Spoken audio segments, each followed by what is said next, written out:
Hello, everybody, and welcome to Bell to Bell. I'm your host, Nick Belsky, and we have a phenomenal show for you folks today. First, a couple of top stars are turning their attention to the world title scene, and all I have to say about that is it is about damn time. And then WWE itself is catching some heat for releasing two fan favorites over the weekend. We'll get into that as well, and then close things out with who will walk away with the men's and women's Money in the Bank briefcases on this Saturday. But before we get started on this episode, as always, we like to remind you, the faithful listener, that you should like, share, subscribe to us on YouTube at Nick Belsky if you enjoy our content, or you can catch us on Spotify and Apple Podcasts at Bell to Bell.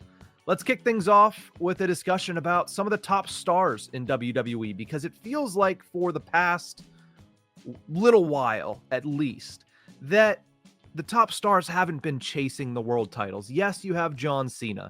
Yes, you have Cody Rhodes that have been intertwined in this WWE Championship feud for the last 6 months, it feels like. Yes, you did have a little 3-week blip where it was Randy Orton as well, but it feels like some of the most marketable stars in WWE have not been in and around the world title hunt in most of 2025. That includes guys like Seth Rollins, who's getting into it, and we'll talk about that in a second here. That includes guys like Roman Reigns. That includes guys like Drew McIntyre. That includes guys like AJ Styles. And that includes a guy like CM Punk. But before we get to Punk, let's talk Rollins really quickly, because he was the first of this group to really turn his attention to the world title scene after WrestleMania. Said he wants all the power. He is in Saturday's Money in the Bank ladder match, which we'll preview and predict later in this episode. But this is the first time since Royal Rumble that Seth Rollins has been aiming for that world title. And we can all agree that the best of the World Heavyweight Championship to this point was the inaugural run by Seth frickin' Rollins. And I speak for myself, but I would imagine some of you out there as well who believe that the title on Seth Rollins would help elevate it once again. Not that it's dipped too much. I liked Gunther's world title reign. I loved the exchange at WrestleMania 40 where Drew McIntyre wins and then Damian Priest cashes in.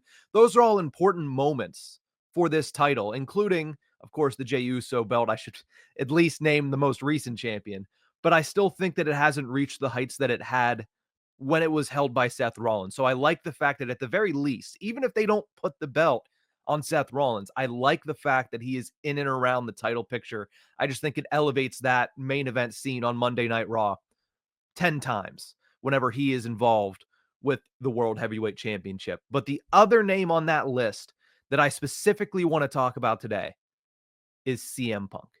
And everything about this Monday's episode of Raw was, to me, picture perfect when it involves CM Punk. The opening promo, the backstage that he had later, coming out to interfere in the tag match between Breaker and Bronson Reed and Jey Uso and Sami Zayn, and then, of course, the main event, the Money in the Bank qualifier match. Everything CM Punk on Monday Night Raw, and everything seemed to work perfectly. And that's because CM Punk, as stated in the opening segment of Raw, is looking for, quote, the summer of Punk. It's back, right? We had it in 2005 when he was on the independent scene. We had it in 2011 when he was going head-to-head, toe-to-toe with John Cena. And now we're going to have it once again. At least that's what CM Punk is alluding to this summer in 2025. He teased a matchup with John Cena when talking about his plans, which is basically to go after World Championship gold. Said it's business if he goes after Jey Uso, but it's personal if he goes after John Cena. And he is one of the few wrestlers, and I don't know if this is because he's one of the few that actually has the green light to say something, or he's one of the few that actually has the courage to say something, but he calls out The Rock as well. He said, you sold your soul to a, quote, bald fraud. He's one of few wrestlers that are actually bringing this up, which I appreciate, because it felt so important when it happened back at Elimination Chamber. And it feels like most of the organization has just simply forgotten that it's happened. That, oh, it's just John Cena being a heel. It has nothing to do with the fact that He aligned himself with the final boss. But CM Punk remembers. Peppage Farms remembers. But no, CM Punk remembers, and he's going to call it out. And I think that's why we like CM Punk, because he blurs the lines of storyline and reality. But at the end of the day, he states his intentions to get back to business, because that's what he set out to do whenever he returned to WWE back in 2023. And then he makes his return at the Rumble, his in-ring return, I should say, at the Rumble, gets injured, and he's out for a couple of months. Then immediately upon coming back, he has a phenomenal feud with Drew McIntyre, and we all enjoyed it. And it was great work, and it was a phenomenal feud, and it was great. And it certainly did a good job of showing what CM Punk has left in the tank, which seems to be a lot. Maybe he's not as good as he once was, but he's as good every once in a while as he's ever been, right? So he has a feud with Drew McIntyre. Not the business you'd be thinking of. It's more personal because of what Drew had said when Punk was out injured. And then he comes back, and the first thing he does is he aids Roman Reigns in War Games. And that is the kickoff to this WrestleMania triple threat between Reigns, Punk, and Rollins, because that is what creates the favor that ended up being the crux of that entire storyline. And then he has a mini feud with Seth Rollins again, which helps lead into WrestleMania. But that was a small one-on-one feud that gets paid off at the Monday Night Raw debut. But again, not business, it's personal. And then because of what happens at Royal Rumble, that small blip that we saw CM Punk trying to go for the World Championship, he gets eliminated. And again, it leads into the feud with Roman Reigns and Seth Rollins. So in the last, going on 2 years now, since CM Punk came in back to WWE, while he said in his first promo back that he's here for business, he's here to make money, he's not here to make friends, he's here to win championships, he's finally, truly, at least stating once again that he's going after championship gold. Now, I understand. We've heard it before. We heard it going into Rumble, and things got in the way, and it got personal again. We heard it when he came back, and of course, Drew McIntyre got in the way, it got personal again. But here's the thing. Now that McIntyre's in the rear view, now that the triple threat is in the rear view, now that the dream of main eventing a WrestleMania is in the rear view, he can mix personal and business all he wants, because it all leads to one place, and that's championship gold. You want to prevent Seth Rollins from being the world heavyweight champion? You know what the best way to do that is? If you're Punk, become the world heavyweight champion and just not lose to Seth Rollins. You want to take down John Cena on his farewell tour because it's a little bit personal, because you don't believe in what he's doing. The best way to do that, take the WWE championship off of John Cena. In my opinion, all roads for CM Punk lead to, at the very least, going after championship gold. Whether or not he wins it is a completely different story. But it feels like this time we are finally getting the summer of Punk, where he is going after championship gold. Whether that's Jey Uso's World Heavyweight Championship, I find that less likely, or whether it is John Cena's WWE Championship, which is what we all want to see. I think either way, WWE needs this. Not just CM Punk. It needs a summer of Punk. I think that would be what everybody would be excited for. But it needs guys like Punk, guys like Rollins, when he comes back eventually, guys like Roman Reigns and Drew McIntyre, to be in that world title picture, to gun for those world titles. And I think that truly this kicks off a few months leading into SummerSlam, that we are going to get that. And I for one, am very excited about it. So shout out to CM Punk on a phenomenal performance on Monday Night Raw. It got my juices flowing. It got me excited. And I'm amped up to see what's next, especially because as of right now, and we'll get to it to close out the show, he's not on the card for Money in the Bank. Something tells me he's going to get involved in that men's ladder match.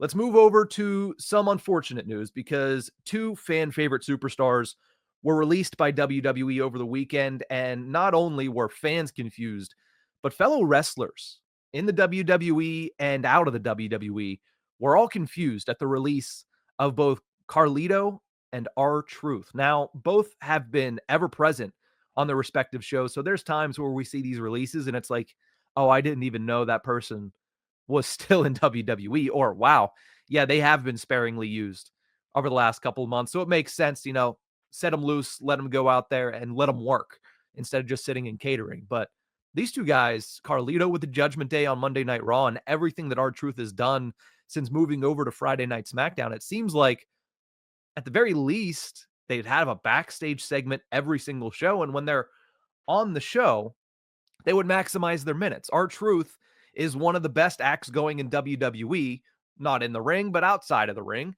And Carlito, everything he's done with the Judgment Day has been hilarious, right? So why then would WWE move on from these two guys? Well, I think the reasoning is right in front of us.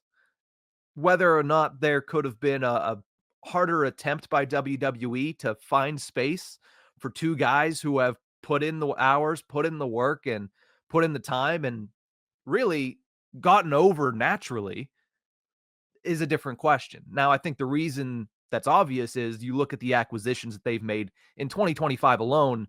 And yeah, on the back end of that, some people are going to get released because it's a business. And at the end of the day, you're trying to not go above a certain line. Now, I'm not sure how much R-Truth and Carlito were making, but I think it all adds up to that. I mean, you look at some of the names that have come in: Rusev, the Lucha Bros with Ray Phoenix and Penta, Aleister Black after WrestleMania, Ricky Saints before WrestleMania. Shoot, they purchased the entirety of the AAA promotion, as we're going to see this Saturday at Worlds Collide. And of course, most recently, we saw yesterday on Tuesday night's NXT, Mariah May joining the women's division down there in NXT with 4 superstars leaving that promotion. Mariah May backfills that and comes in and starts her journey with WWE. So with all these names coming in, it does make sense that some names have to go out. And whenever you look at who is on that list, R-Truth did barely wrestle, and it is a wrestling promotion. Carlito, I can't remember the last time Carlito was in a match, specifically a singles match, because anytime he would be in a match, it would be a tag team with Judgment Day. But even then, he's the 4th guy off the bench at that point, right? It's usually JD and Dom, JD and Finn.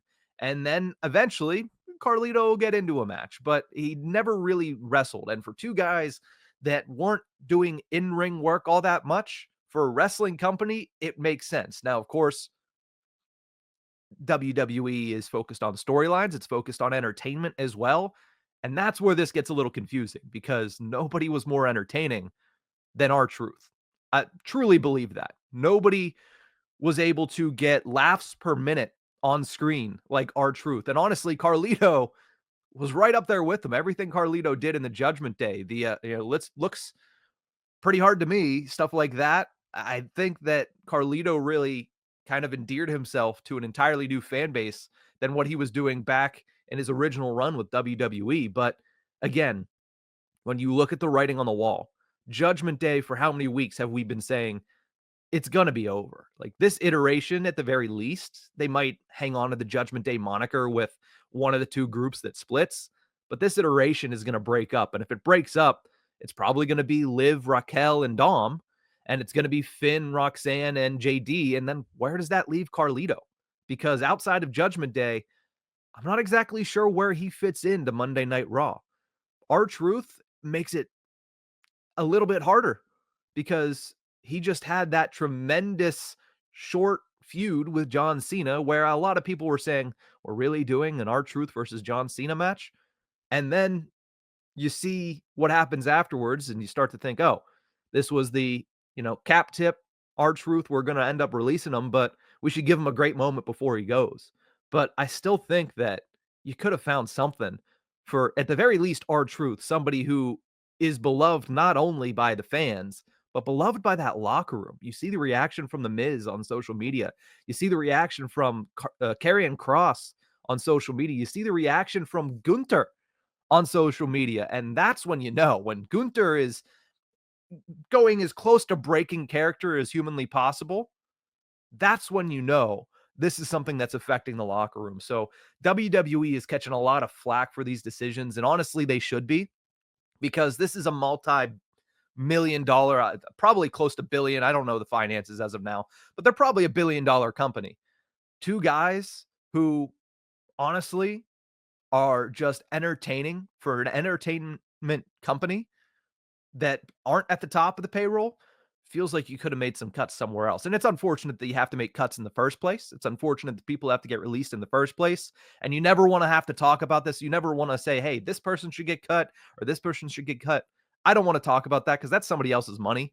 But I think in this instance with these two, it makes very little sense to me at the end of the day whenever they talk about highlighting entertainment and the fact that they're there to entertain the audiences.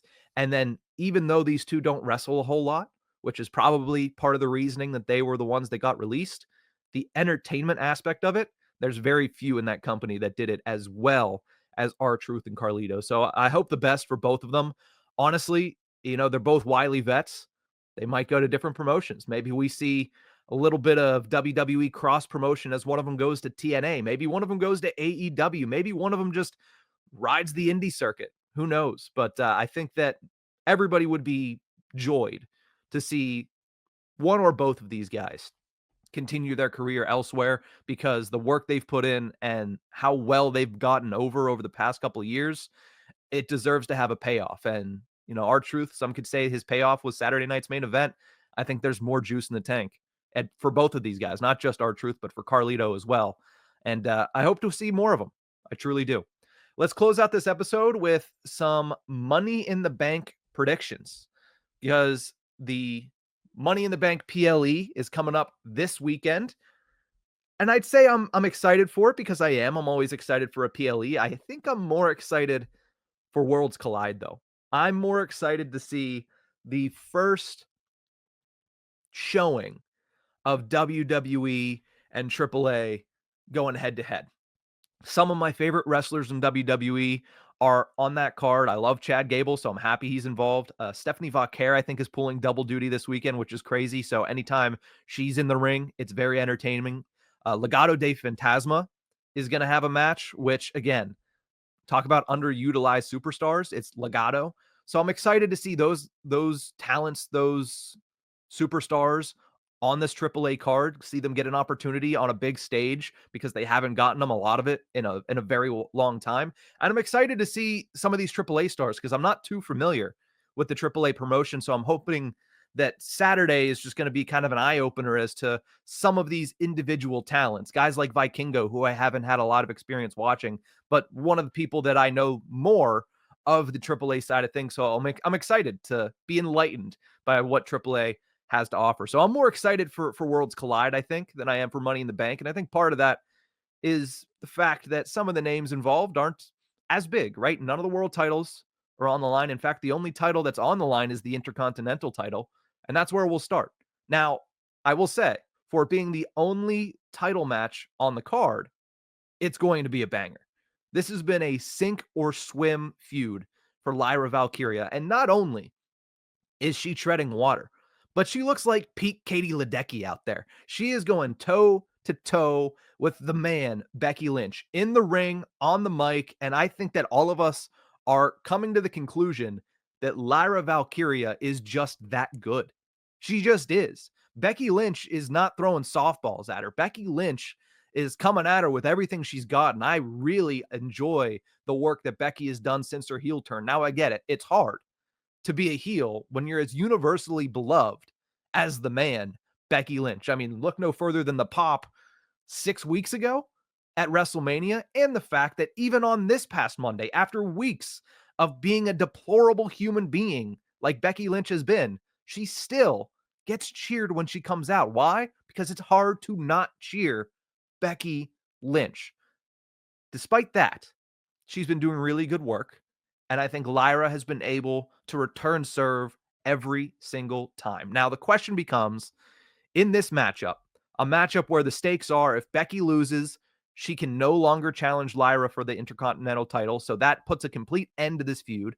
If Lyra loses, she has to raise Becky Lynch's hand, and Becky Lynch becomes the second ever women's Intercontinental champion. I've gone back and forth in this. And in previous episodes, when I've talked about this feud, I've said I could see this being a trilogy. I could see this being dragged out throughout summer as these two go back and forth. And honestly, I'm not sure many would complain. There are some feuds that have been overbooked or gone far too long. I think Drew McIntyre, Damian Priest is an example of that. But then there's feuds that feel like, hey, they have a lot of runway here. They can go a little bit further here. They can hold on to this for another PLE or 2 PLEs. And I think Lyra Valkyria versus Becky Lynch feels like that type of feud. But at the end of the day, I think the feud stops here. I think it ends with Lyra Valkyria going over Becky Lynch for a third time in their career. One time in NXT, one time at Backlash, and it'll be the third and final time of this iteration of this rivalry. Lyra Valkyria over Becky Lynch, sending them into different feuds that I think, again, Lyra at this point has established that Intercontinental title much better than the United States title has been established on Friday Night SmackDown. That's not one person. I think that's just kind of the whole division. But Lyra's done a great job on Raw with this title, and I think she continues to do it after Money in the Bank. Now, there's the tag match that, again, is part of the reason why I'm not as excited, because I look at this match and I say, there's really only one person that can take the pin. And it could be somebody else, because I've been surprised by WWE before, especially in 2025. But when I look at John Cena and Logan Paul versus Cody Rhodes and Jey Uso, I say this is a fun matchup, right? Cody and Jey back together again. John Cena and Logan Paul, the first time they've ever teamed, and I think they've already shown kind of seeds of dissension between the two. It's not one that was on my bingo card for the Cena retirement tour. I think at the end of the day, it'll be a fine matchup. I think it'll be decently entertaining. But again, we're utilizing one of his limited remaining dates of a historic Hall of Fame career on a non-title tag match at a PLE. That's what kind of just creates a disconnect for me. But nonetheless, we'll see how it happens. And like I mentioned, only one person can take this pin. It's Cody Rhodes' first match since losing at WrestleMania. Is he going to take the pin? Probably not. Jey Uso has a world title match 2 nights later against Gunther. Is he going to take the pin? Probably not. Is John Cena in his retirement tour going to take a pin at Money in the Bank in a tag match? Probably not. So that leaves one person, and I hate to say it, but Logan Paul's the only person that can take the pin in this matchup, at least in my opinion, and it's probably going to be Cody Rhodes who pins him, staring down John Cena, or John Cena abandons Logan Paul, which I could see that theoretically happening. But at the end of the day, I don't think John Cena gets put on his back for a 1-2-3. I just don't, unless we get a repeat of the surprise that we got 2 years ago when Roman Reigns was pinned by Jey Uso at the same PLE. But I don't see that happening. And even if it does, it's not as big as what happened 2 years ago. I'm not trying to say it's going to be apples to apples, but the world champion being pinned in a tag match at this PLE has happened before. I just don't see it happening again. I think Cody Rhodes pins Logan Paul. I think John Cena gets disappointed in Logan. And I think that's how we lead to potentially Logan Paul versus John Cena, which has been speculated upon wildly, has been rumored for SummerSlam. I think that's how we potentially start to get there, whether it's at SummerSlam or just at some point in Cena's retirement tour, because I do think Cena versus Logan Paul is a matchup that WWE would do simply for the eyes and because it makes sense for the character of Logan Paul. He was already talking a couple weeks ago around WrestleMania time about, hey, maybe I'll take the belt off of John Cena on his podcast, Impulsive. So it would make sense to weave that reality into storyline here. Let's get to the Money in the Bank matches, starting with the women's, because I think this is a more stacked card. You have vets versus rookies in this one, essentially. I know it's every woman for themselves, but you have a clear line of delineation between those who have been on the main roster for some time now, those who have won world championships, and those who are just getting started. You have Rhea Ripley, who it feels like it's been a while since she's been in kind of the prime spot, because after WrestleMania, where she was in that huge triple threat match, stole the show, it's kind of been Ripley in neutral since then. So Rhea Ripley in the match, Alexa Bliss in the match, Naomi in the match. Those are the vets. And then you look at the rookies who are all now officially on the main roster, along with Jordynne Grace, who has officially been named to the SmackDown roster. You have Roxanne Perez, who's in the match, Giulia and Stephanie Vaquer, who was the final woman to qualify on this week's Monday Night Raw. I had a segment last week to close out the show about who should win Money in the Bank. And my pick last week was Giulia. The only person that is in this match now that wasn't when I said that is Stephanie Vaquer. And I think my same thought process is I'm having the same thought process, excuse me, that Giulia should still win this match. And I honestly, when looking at it, believe that is probably what's going to happen.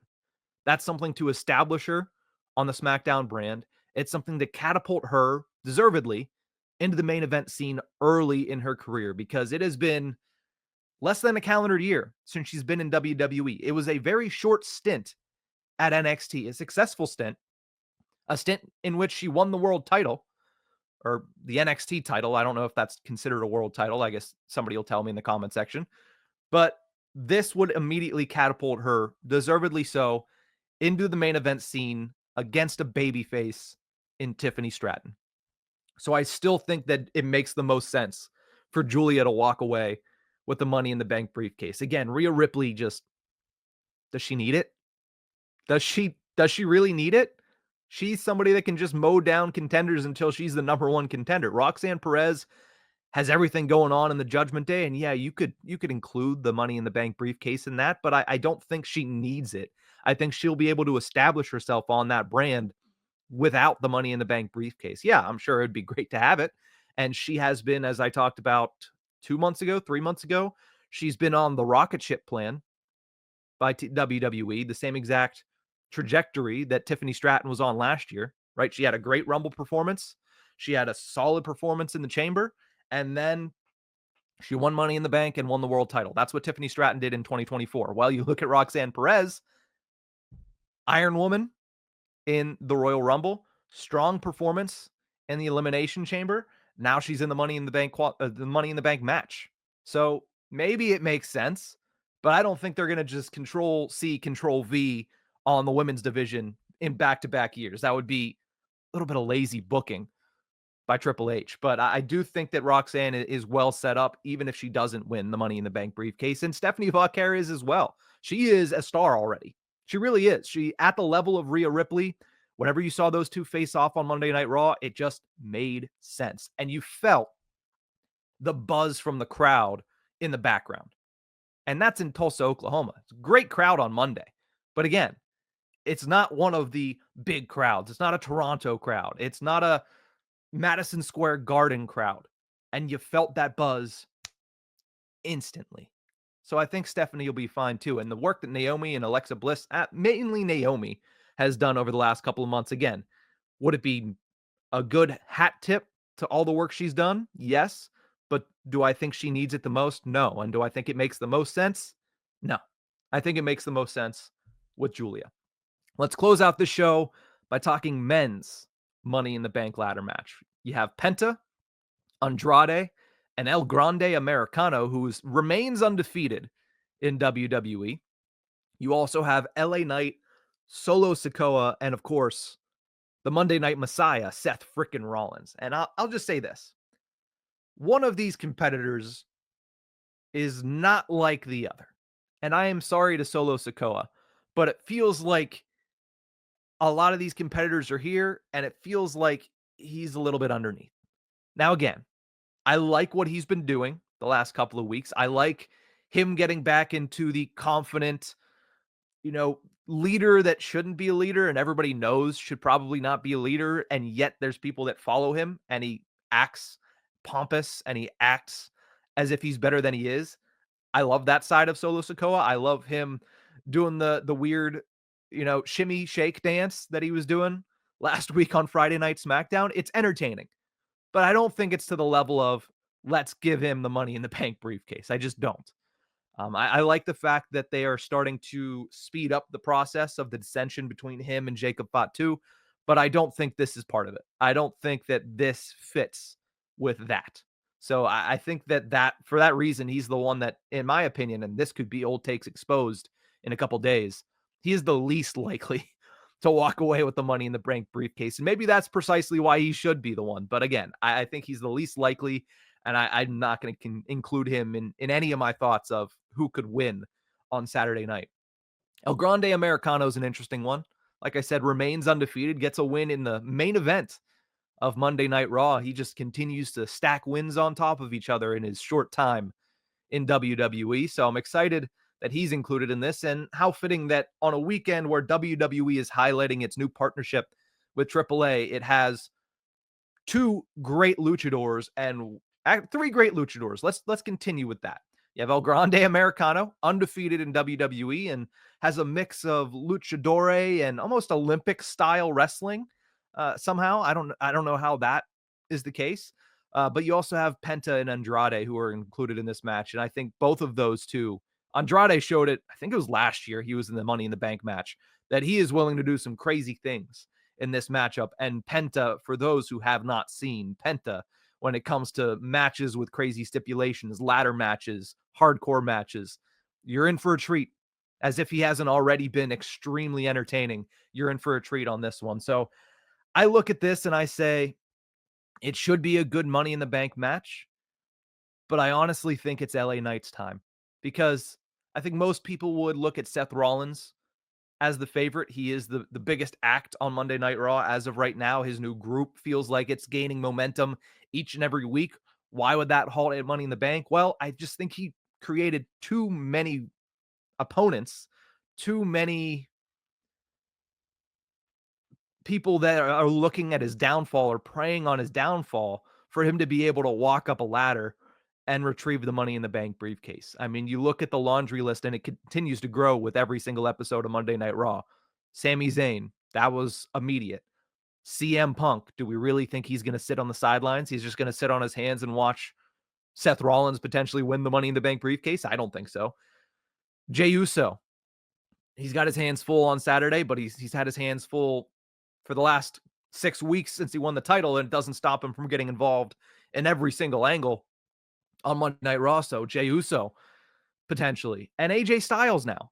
We saw what happened on Monday. AJ Styles is not going to be happy that he was cost an opportunity simply because Seth Rollins' goons got in the way, and he just ended up catching strays from their dislike and disdain of CM Punk. So I think that there's just too many people that are going against Seth Rollins here. Now, I understand he has Braun Breaker and Bronson Reed at his corner, but even if they're monsters, 4-on-2 is not a joke. 4-on-2 is enough numbers. If all four end up getting involved, 4-on-2 is enough numbers to kind of mitigate the impact of Bronson Reed and Braun Breaker. So to me, with Rollins out of the way, maybe it's 2 years too late, but I think it's time that Mr. Money in the Bank is the megastar, L.A. Knight. And I think the building would go crazy at the Intuit Dome over in Los Angeles. So that's going to be my Money in the Bank predictions. I think it's going to be Lyra Valkyria retaining. I think it's going to be Cody Rhodes and Jey Uso taking down Cena and Paul. I think Giulia wins the women's Money in the Bank match, and I think it's going to be L.A. Knight who takes home the Money in the Bank briefcase on the men's side. Let me know in the comment section what you believe is going to happen on Saturday night. And make sure that if you enjoy this content, you like, share, and subscribe on YouTube at Nick Belsky, or you can find us at Bell to Bell on both Spotify and Apple Podcasts. That's it for this one. We'll see you guys next time.